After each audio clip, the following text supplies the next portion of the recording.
I have the pleasure to serve as today's moderator. And one of the things I want to do before I introduce our panelists is just to provide a framing about employee resource groups that our panel is going to discuss today. So employee resource groups can serve multiple functions, both on individual and interpersonal levels, in addition to the organizational level for the company or organization that they're housed within. On an individual level, it's helpful to think about how you as an employee want to feel in your organization. I know that I want to feel like I belong, I want to feel included, I want to feel seen, not just for my competence in my work role, but also around my own experiences, perhaps my cultural contributions, and the ways of knowing that I bring to the table.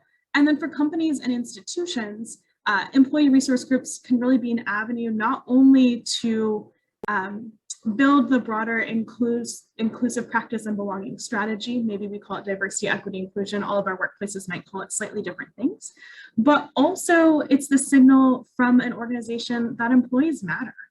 And so on today's panel, we have 3 different individuals who are in many different roles or engagements with their employee resource groups in their respective roles. Some of these folks are simply engaged in their employee resource group, while others are perhaps leading a group or also really thinking about the strategic visioning and alignment at organizational levels in their company.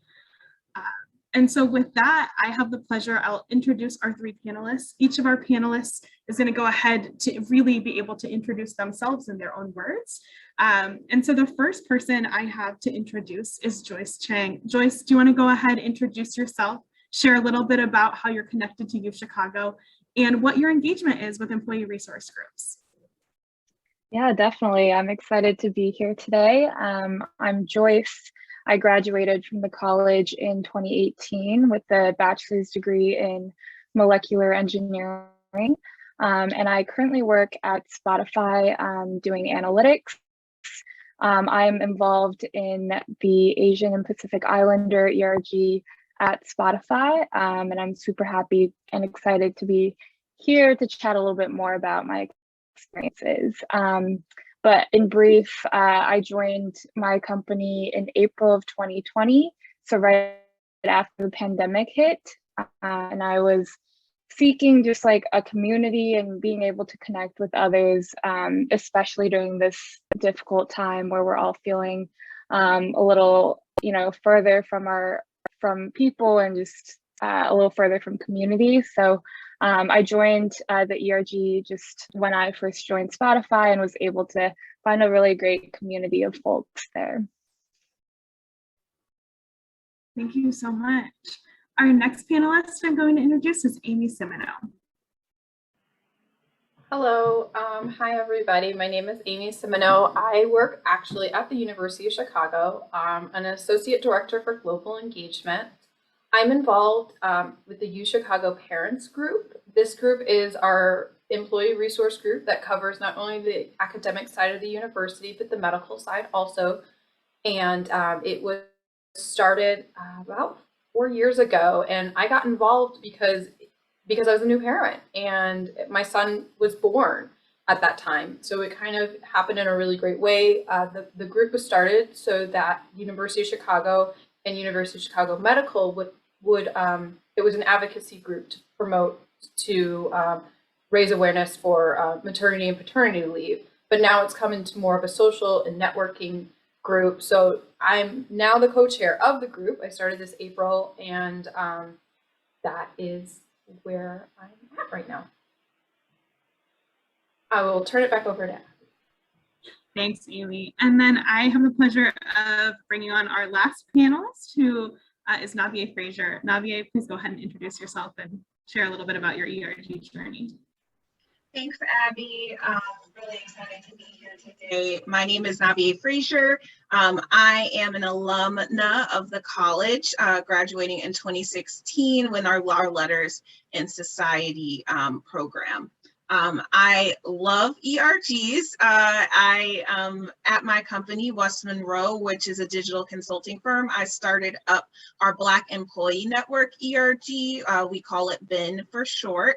That is an ERG focused on the career development and experience of Black employees at my company. I actually transitioned, however, into a role where I fully support our ERGs in my full-time job. So I serve on our inclusion and diversity team, supporting the strategic alignment of our ERGs to our inclusion and diversity strategy, and also just how those ERGs run their proverbial businesses. So we have 6 ERGs at West Monroe. We have a women's ERG, a Black employee ERG, an Asian employee ERG, Hispanic employee ERG, an LGBTQ employee ERG, and then an interfaith ERG. So really excited to have all of those groups making their impacts at our company. Wonderful. So this is our group, our set of panelists for today. And I'd like to dive in, Navi, since you're still unmuted, I'm going to put the first question back to you and have everyone go ahead and weigh in on this. How do you define success for your employee resource group or your set of work around employee resource groups? Yeah, that is a great question, Abby. So for our employee resource groups, it is really important for us to really focus on what is the collective mission of these ERGs. And for us, it's around building community and increasing awareness. With keeping that framing in mind for, how the ERGs tactically execute throughout the year, we focus on success metrics around, how have they grown their community. So all of our ERGs are open and accessible to all employees, whether they identify as a particular group or if they want to serve in the capacity as an ally. So really looking at how we're able to grow the groups just by sheer member size year over year. We also focus on things like awareness is to seeing how many people are able to join our events. So our ERGs put on firm-wide events throughout the year, and they again are also open to all employees. So seeing how many folks have joined those sessions, we have like surveys after the in the events as well to just see and measure what people are thinking about those events. So those are the key things that stand out to me. Our ERGs, of course, are major players in how we execute our greater IND strategy. So also looking like things that we measure across all employees for the firm. So things like fulfillment, survey index scores, and the like is really an important way to measure and show that picture of the impact that our ERGs make at a firm-wide scale in a measurable way.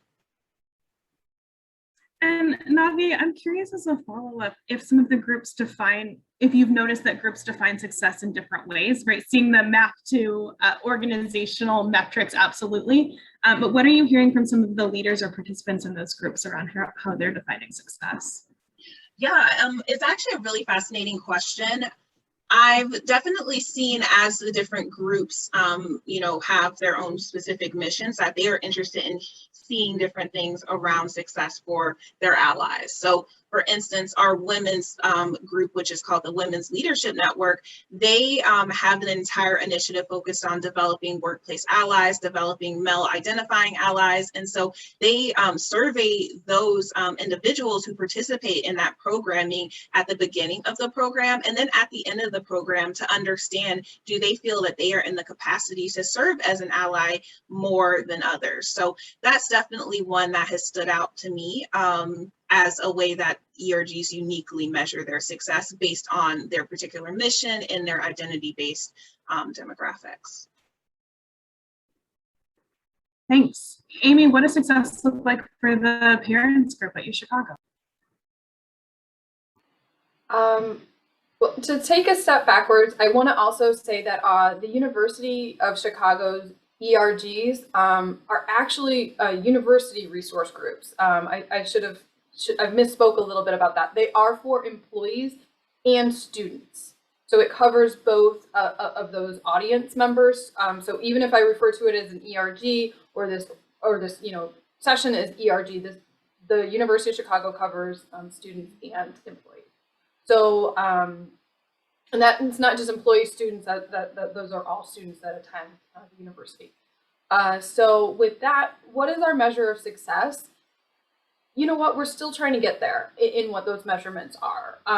As a group with all the different levels, I'm on the steering committee with our central HR, and they're still wrapping around best practices. How do we support you the most way? You know, we got some great things.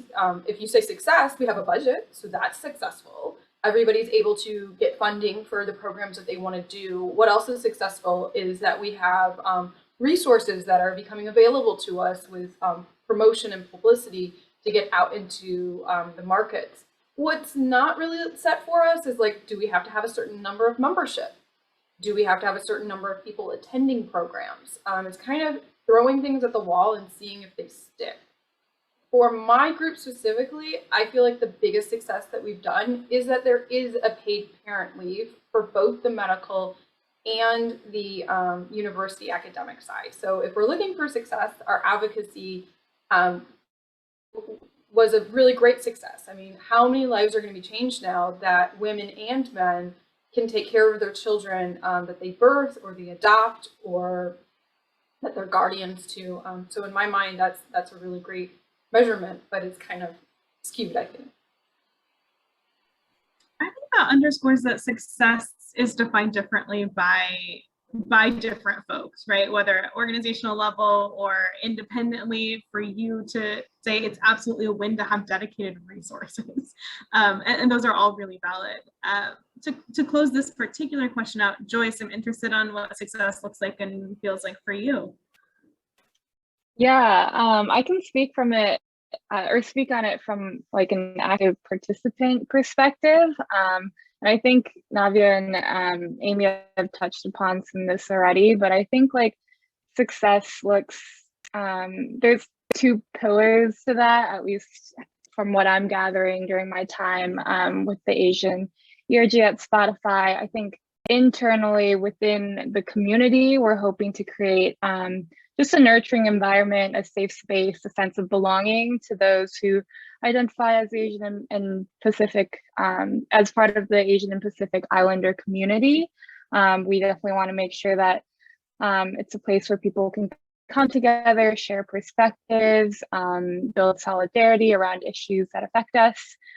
Externally, in terms of allyship, we also want to make sure that it's kind of a space where we can allow other Spotifyers to express support, express solidarity, allyship, and have resources to kind of learn about the space as well. So keeping it brief because I feel like I'm touching upon a lot of the points that have already been touched upon, but those are some things that come to mind.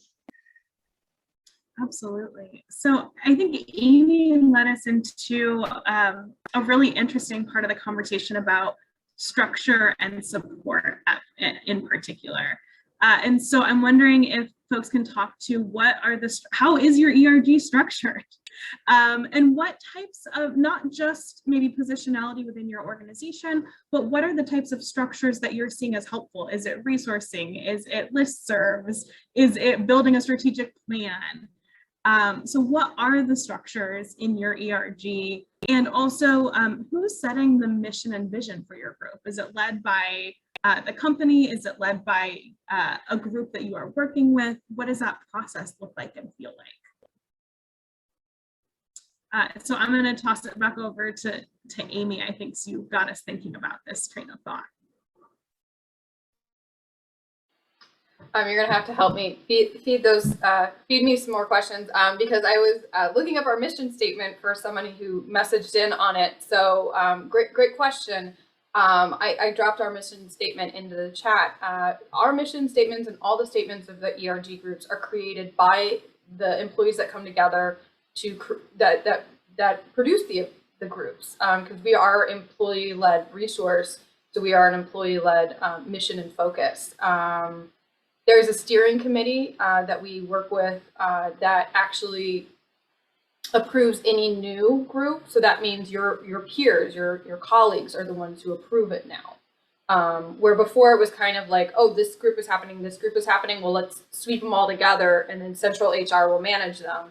Now, like a new Asian Pacific group has stepped forward saying like, we want to be at the table. We want to see the table. And they're like, great, here's your charter. This is how you get it. And they followed the paperwork, they did it, and now they're part of the group. So, and then they get to set their mission. So that's kind of some structural at the university. Can you feed me another question? Absolutely. Get it all?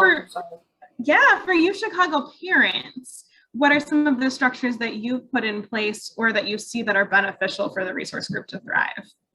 Yes. So like I said, I had joined the resource group as an employee like Joyce, and then now I'm a chair of the resource group. There's 3 of us. We kind of changed this from the presidency to vice presidency to, secretary. We said, well, why don't we all just work together and co-produce this event? So we're all co-chairs. So that kind of equally distributes the weight to everybody instead of roles and responsibilities. We took our calendar year and we said, okay, for this quarter, you're on charge of doing the events. On this quarter, you're in charge. In this quarter, you're in charge. And then we spoke together and decided what these events would look like ideally each month. And then the person that was assigned out can produce those events. So that keeps the program continually production and continually bringing value to the the university and the people that want to be involved. And then the second thing that we've done is really take a step back and develop our structure. We were running off of somebody's personal Zoom account, and that was our email list. Actually, it wasn't even a Zoom account at first. It was their personal email. Which is great, which is a great way to start, but that's not a great legacy. And if I was going to leave and give this to somebody else, well, I don't know, is this person still here? Is they not here? Like, what's going on? So we incorporated a third-party listserv to develop our membership list. So if you sign up for an email, you're a member. And so that gives us that number that we wanted. How many people are involved? Well, I can tell you 158 people are involved. They are either allies or their parents. Do I know which one? No, because my software that I chose was not that sophisticated because it was free. It's with the university, so you can't ask questions like that, but that's something that you could do if you want to go granular. And another thing that I did was develop an email address that was specific to the group that my colleagues have access to. So that means if I leave and Joyce, I could pass it on to Joyce. I could pass it on to somebody else, that it doesn't just statically stay with me. And then it gives us also the opportunity for people to answer different emails. So if I know that somebody emails about an event and I know that, my colleague Caleb's managing that, then Caleb can respond back to that email. I don't have to. So that's another way to distribute and share the work between the leadership roles. And then finally, the one thing that we did was develop a website. And I have to be very, very self-centered right now. I developed the website that I was looking for when I was a new parent.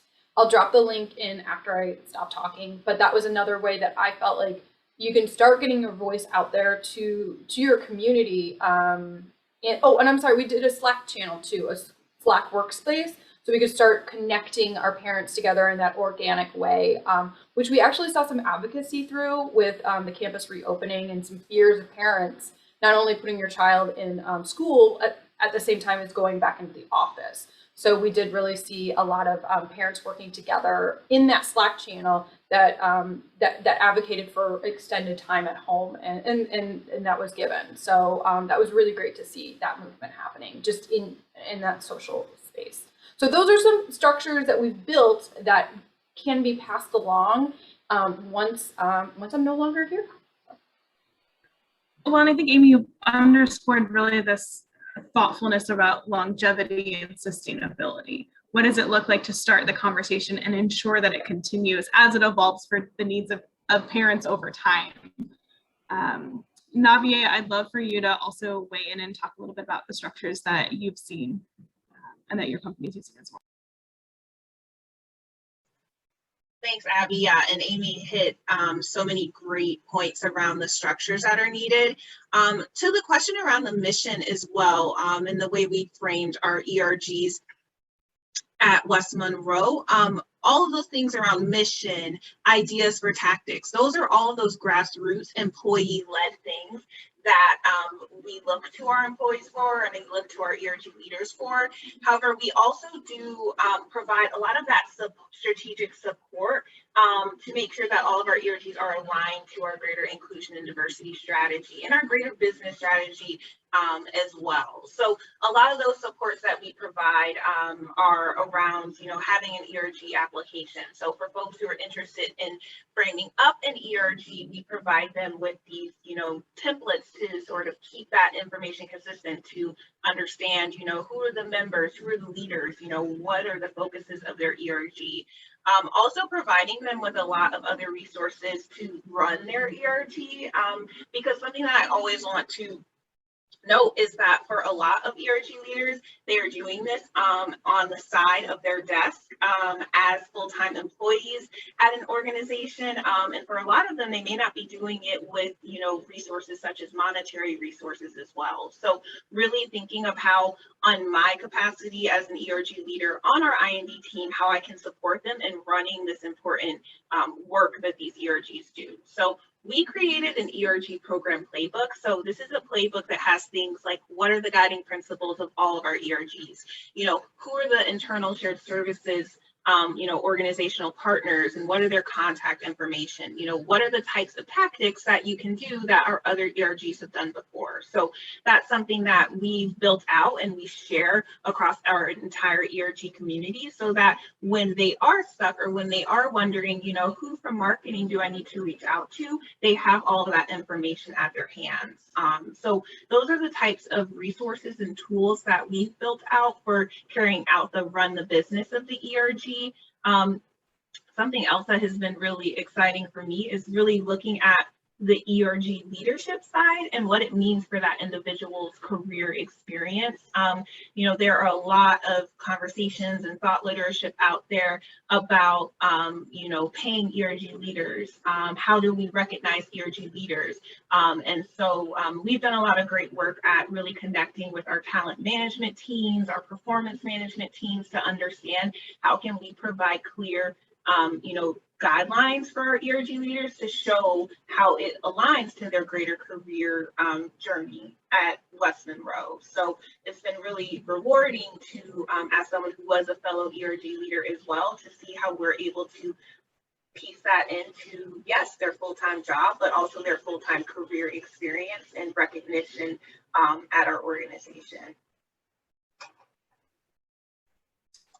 Yeah, absolutely. I think as we frame some of the themes that are coming is not just the longevity and strategic connections, but also the what does it mean on an individual and organizational level really starting to come through, right? That naming that most folks involved with employee resource groups are giving yet more of their time for their communities. And so what does that scaling and balance look like? And what does it need to feel good and also do effective work as part of that same conversation? I think part of the conversation on employee resource groups also needs to be what's been challenging.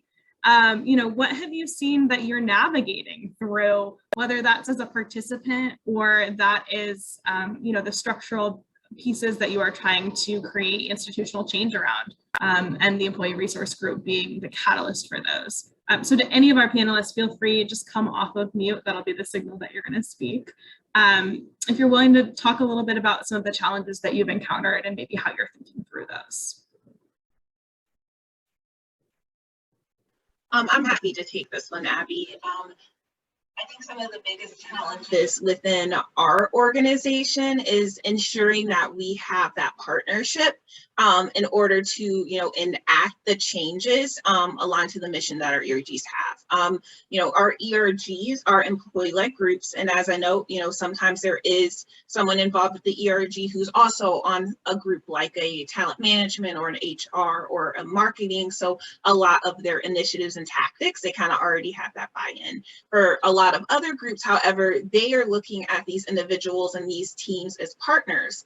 So really making sure that we're allowing allowing for that space and grace for us to, continue in that partnership to execute what the ERG is, hoping to accomplish with things like benefits or talent governance.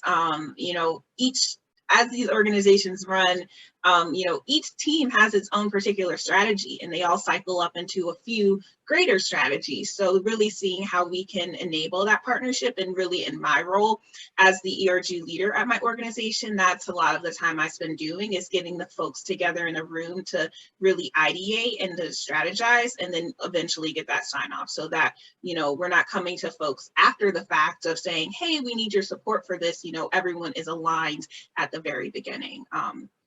We actually are right in the midst of annual planning for all of our ERGs right now, and as a greater firm. So our ERGs do take that time and intentionality of saying, hey, let's plan out everything that we want to accomplish in the year. And we have a strategic planning session where we bring all of the ERGs together as well to say, hey, how are we going to collaborate with one another? And we bring in our I&D team and some of our internal partners. So it's really great for us to have that space where we can all join together and collaborate and determine what we all are going to execute together for the coming year. So definitely encourage that as a means to overcome some of those challenges you may see with ERGs in your organization.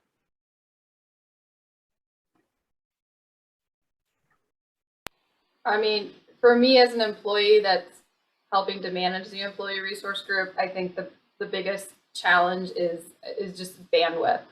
And I know that's kind of a trendy word, but I have my full-time job. I have a 4-year-old at home.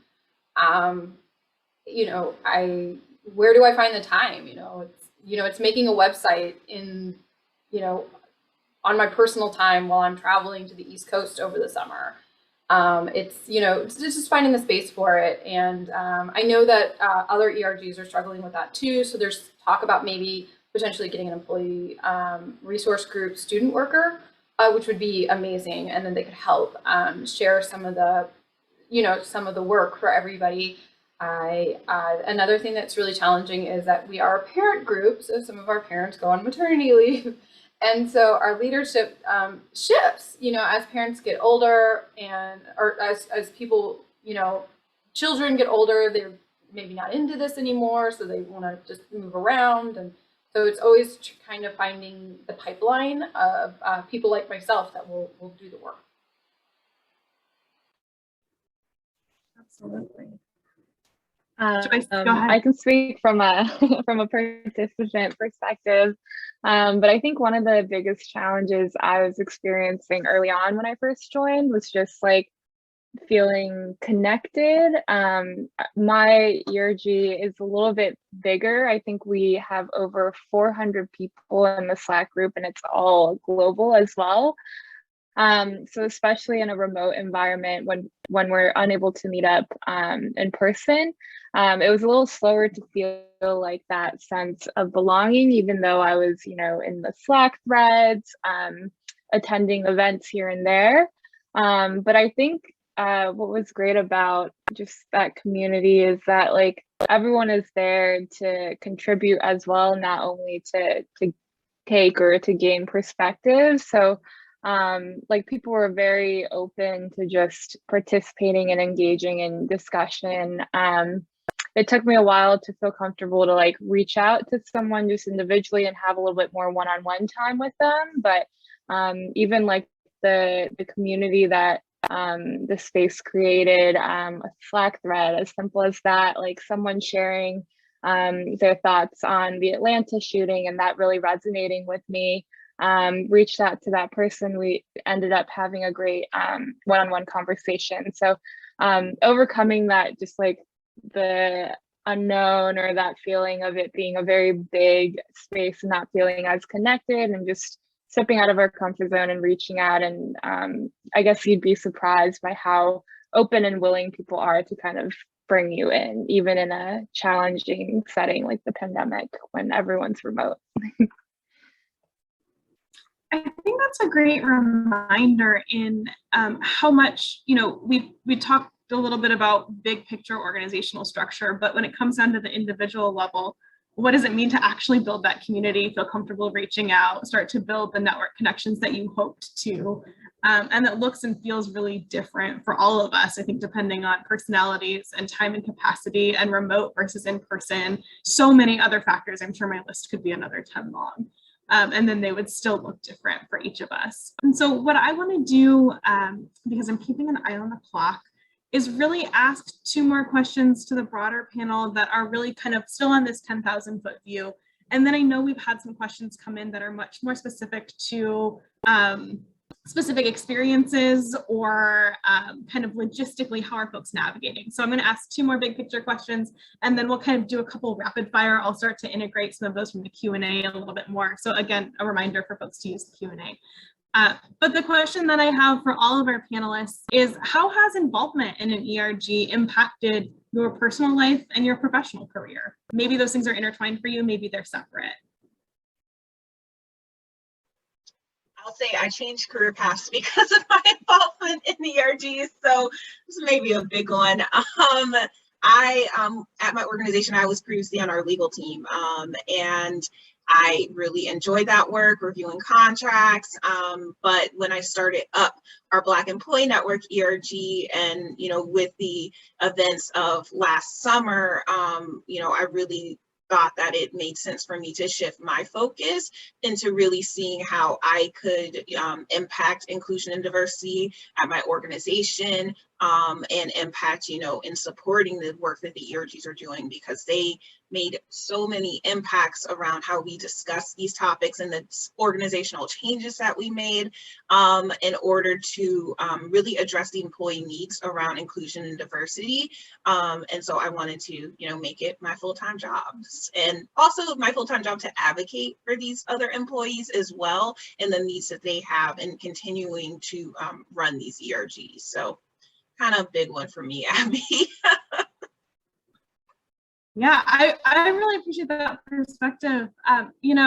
For me, it was a little bit of the opposite. It was getting, having my role be around the organizing of communities and identities, and then realizing that I wanted to also be a participant actively. And so I love the span of the ways we can think about how our identities show up for us. Does anyone else want to jump in to answer that question?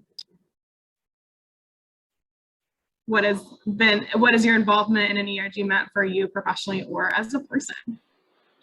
I can hop in. I'm very much a parent that loves to talk to other parents and connect to other parents. And if I know that your 4-year-old is having meltdowns and, just losing their minds and deciding that they don't want to wear their gym shoes, they want to wear their water shoes to school, and I think it's me. Like, I think I'm alone in this island. And when I find out, oh no, I am not unique. I am, this is part of the course.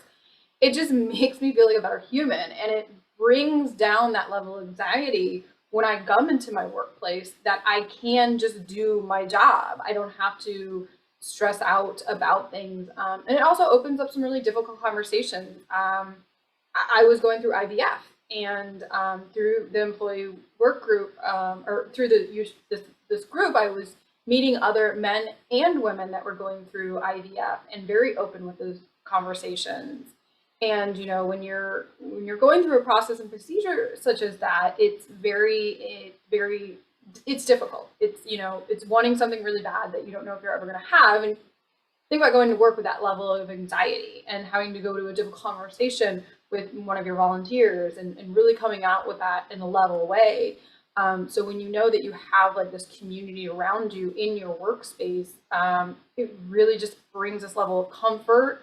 And if you get a bad test result, you can go and talk to one of your friends that you've met through this and say, hey, this happened to me. And they can say, I'm sorry, pal. Looks like you really could use a coffee. Let me help you out and talk you to a little bit, and then puts you back into that workspace in a much more clear and more impactful way. So you can just, honestly, I hate to say, do your job better. So that's one thing that I've really gotten out of U Chicago Parent, and that's what I want to give other parents.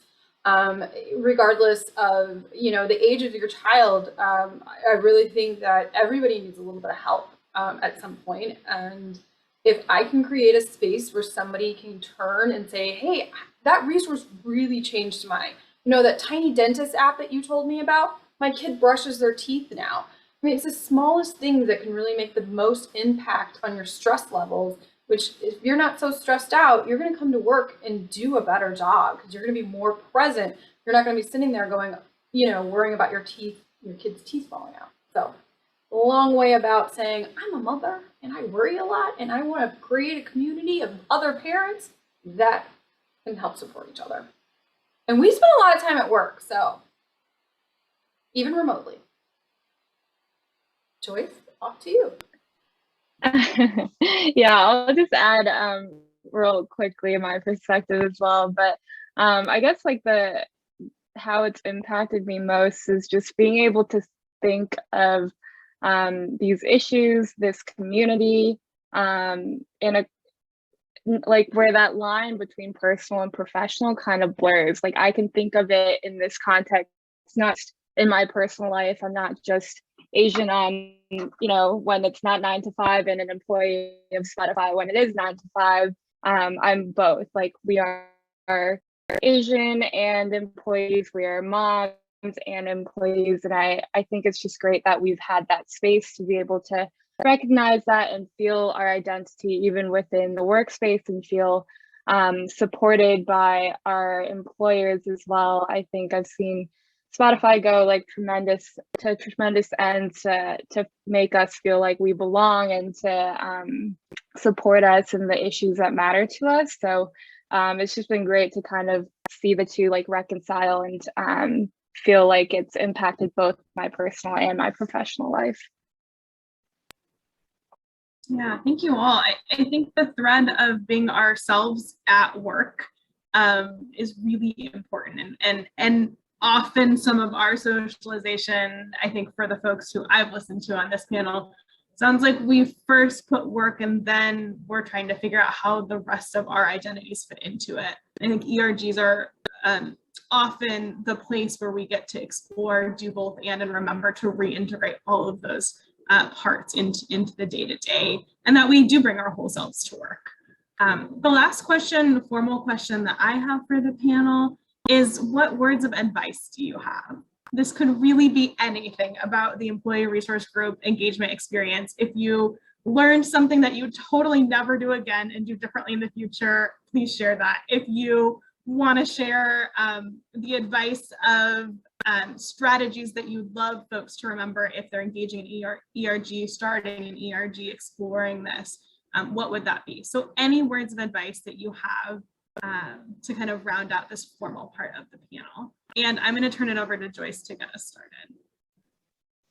Yeah, I feel like my advice is pretty simple, but I'd say just to join it, or just to take steps of like exploring that as an option if you are interested in it. I know that like for me in my past job before Spotify, I didn't even think to kind of explore some of these options. I thought to myself, no, I'm too busy with work, I'm too busy with other things. Didn't really seek that. But especially during the pandemic where I felt that need, I was really happy that I was able to kind of allocate time to explore these communities. And I'm super grateful for what I've been able to find within that community. So if you are interested in exploring it, definitely do so. And if there aren't any, communities or spaces within the company that you feel like that sense of belonging, definitely encourage you to think about how you might like set that up. There's obviously a lot of great resources and people here that have great experiences to share in that regards too. So that would be my advice.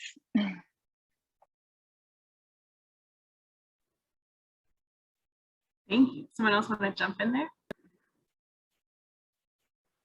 I can go.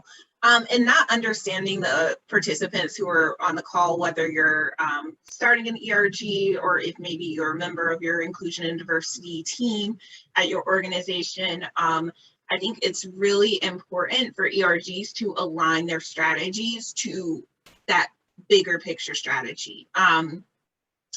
we always see when we think of how can we measure success, how are we recognizing these employees? How are we really understanding, what the ERGs are doing?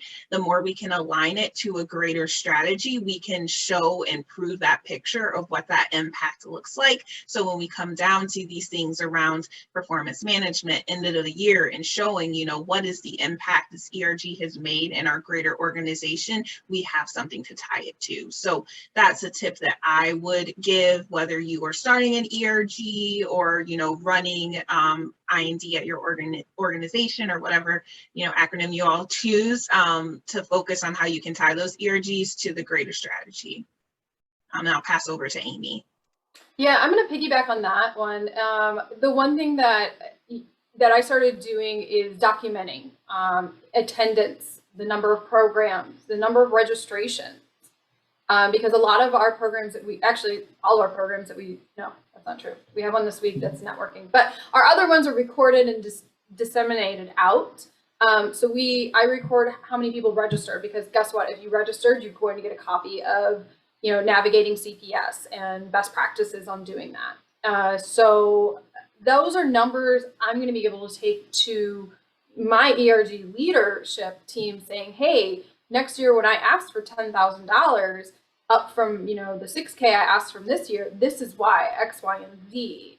And so that really gives you those resources, that data that you are producing, that you are being utilized. And, almost like giving yourself an annual report or creating a report card for yourself to report out on, even if they're not asking for it in that specific of a way, be prepared to have those informations available or have those data points available to share out. Because when you do want to increase your budget, you can say, this is why. We have impacted so many people over the last 2 years that, they keep coming back to this event, or they ask for this event to be done again and again and again. And, it really fit in with what their work is, and it improved their quality of life. And when we, as the university, as an extension, provided that increase of quality of life. So, data point. Thank you. A reminder, right, of how, again, how do you create not only the buy-in to bring folks into the group who want to participate, but how do you also create the buy-in that is strategy for the longevity? With that, I want to say thank you to our panelists. And before you jump back in, Amy, I was just going to share, we'll do a couple of the Q&A questions more quickly than asking the whole panel to weigh in on them. But Amy, I saw your hand go up. Oh, the one thing that we didn't talk about throughout this entire panel, which I know is kind of a hot point, is an executive or a stakeholder in more of an executive level of ERGs. I don't know if other people have this or not, but I know we do at the university, and I know other ERGs do, or other people. I just didn't know the panel, sorry. I just want to say that finding an executive or a high-level person in your organization to help with your ERG, when you do have advocacy points, that's when you really press on this person and say, hey, take this conversation to the larger audience. And we do have one here for my group, and that's where that advocacy piece really helped move that, is because she was in those larger conversations. She was that seat at the table that could say, hey, look, the employees want this. So it's just something that we hadn't mentioned, and I thought it should be mentioned because depending on where you're going, especially if you're starting an ERG, somebody higher up in the organization is a great stakeholder to have part of it, because they're the seat at the table. And Amy, I think that's great, and I'm so glad you mentioned that. Some of the questions that were actually submitted prior to the panel were really about how do you create buy-in. And so I'm wondering if anybody wants to jump in and really talk about how did you pull people in to be participants? Perhaps before the group was readily established, right? It was forming and you were trying to create the community. And how do you also sustain that, especially as we're talking about the Great Recession, resignation. We're seeing people move roles. It also means you've got leaders who are leaving ERGs and coming back and coming into them. How are you creating some of the retention efforts and also creating buy-in when you're building community? Yeah, I can take this one, Abby. when we were first starting out, all of our or not all of our ERGs, but some of the ones that have started up just this year alone, it really was just having a general conversation with folks who were of that particular identity. So in my organization, we have different office locations, and it's a little under 2,000 employees. We have a hub, however, in Chicago where we're HQ'd. So we really just started general email chains of folks who were interested in starting up the ERG, and then seeing, hey, let's connect, let's talk about, what we would like to see in the ERG, let's overview the application together. So, you kind of have that socialization period before you go through that formal application process. Now, when thinking of that, we call those folks the founding members of the ERG. However, when we start to think of the buy-in in the sustainability pieces, a lot of those members end up taking on those leadership roles, whether it's at an office level, initiative level, or the national sort of leaders and strategic faces of the ERGs. So really taking that initial founding members group and then starting to divvy out roles through it was a great way that we built that sustainability. Also, in sort of thinking of getting folks involved in the ERG, we again leaned on our internal partners and connected with our team that leads onboarding and made sure that we were able to plug in introducing ERGs within our onboarding process for all of our new hires. So we would make sure that they all have a forum and a, interactive form where you can click and a get involved link so you can directly be engaged with that ERG. So then as soon as you start out at our organization, you have that chance to get plugged in. And we also have continual, marketing and internal communications where folks can continue to, get involved with the ERG. So highly encourage, again, leaning on those internal partners to see where can you introduce folks to ERGs and where can you continue to inform folks about how to get involved in the ERG to maintain that sustainability. Absolutely, thank you. There's a question that's been posed in the Q&A that comes from Mary. It asks, have you had experience launching an ERG at a smaller organization, maybe less than 100 people? And if so, if you could speak to how that experience differs from larger organizations. A head nod or a shake head of if we've got any experiences around that. Okay, I'll actually answer that one in this case. So I've worked at larger and smaller organizations over the course of my career. Of course, right now I'm housed at U Chicago, which is a large organization. But when I've been at smaller organizations, some of the pieces I think about in launching ERGs is absolutely the balance and the need of the individuality of a group that's gathering and how it can be intersectional and still amplified and allied throughout the rest of the organization. So it might be really imperative and powerful that I can pull together 3 other LGBTQ employees and that we can have time to talk, brainstorm, maybe vent about something, but then start to do still the connection of where does it sit in the organizational structure. And being a small group isn't necessarily a bad thing. It's still about the connection and community. And then also, I think to the points that Navea and Amy made about who can champion, where does it sit in a structure, to still have that conversation. A small organization still has some of the structural components that are built in to think about what does retention and belonging and talent management feel like, as well as finding opportunities for those employees to maybe have their voices seen and heard in different avenues. I know there's also a couple other questions that have been answered just via the chat box. Would invite folks to feel free to put another question or 2 in there. I will pause for a beat while I pause to see if maybe a final question comes up. I want to take a moment to really thank our panelists for sharing their insights from many different lenses of an organization, being an employee who participates in a group, being someone who leads the strategic vision, being somebody who has really stepped into leadership roles.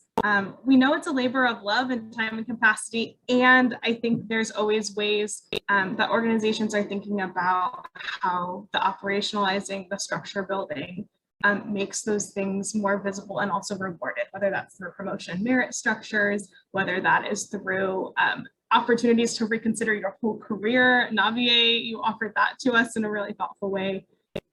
So just really grateful for the conversation. Abby, there is a question. Oh, I'm sorry, Abby. There is a question. Go ahead. Around the LGBTQ ERGs and whether keeping the member list private or not. So for our ERGs, we don't keep the member list private, specifically for our LGBTQ ERG. What is private, however, is certain employee information around that kind of self-identification and demographic data. You know, your organization will have its own different, you know, guidances and procedures around maintaining that information and the level of access that they give their ERG leaders to that certain demographic data. But, you know, our ERGs are open, accessible to all employees. Employees aren't required to, you know, identify as LGBTQ in order to join it. But you know, if your company does have a self-ID campaign, they do report on that data. You know, it's something that we would keep, you know, private from those employees because it is their personal information. So I hope that helps Fred with answering your question around, you know, how we disclose and how we kind of know who is involved with the ERGs, because obviously being an invisible identity is something that a lot of folks, you know, it does make it harder to kind of source that initial founding of that ERG. Navi, thank you so much for catching that in the chat and watching all the different ways, and it slid by me, so I really appreciate the highlight of it. No, no so with that, I want to really formally officially thank our panelists. One of the things that is always part of conversations like this is the ask for continued connections. And that if you are interested in staying connected, invite panelists to go ahead and put your contact information in the chat if that is something that you're willing to, you know, have another side conversation, connect with a fellow alum about. And I will turn it back over to Dexter for a couple closing comments.